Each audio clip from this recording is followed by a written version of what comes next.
Hey everyone, I'm Emily Tedesco and I'm sharing a story about a time in my life wherever I was resilient. So I wanted to ask if anybody had ever had their heart broken before, which would be the majority of us, right? I had encountered that one time in my life and it was unhealthy for me. My boyfriend at the time, I was happy if he wanted to see me or if he had made plans with me. Those were things that made me happy. And if he was not doing those things and he was distant, I was like upset. I had depended on him for my happiness.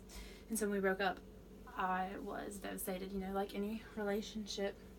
And I wanted to share a quote from a book that I had read by Lisa Turkis called Uninvited. It says, "I can't expect any other person to be my sole oxygen. I can't live as if my next breath depends on whether or not they give me enough air for my lungs not to be screaming in pain, because here's one thing. People don't mind doing CPR on crisis victims, but no person is equipped to be the constant lifeline to another."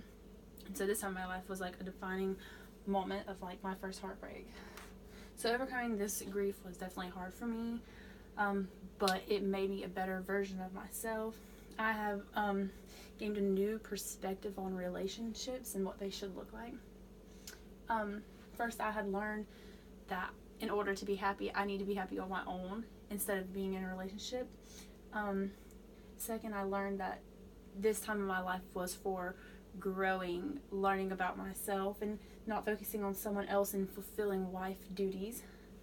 And to close, I learned that I'm worthy.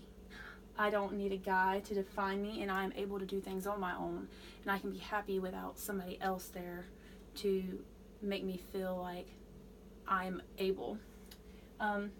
I've learned through this and became resilient in this because I learned that everything happens for a reason, and we go through things that shape us into who we are meant to be.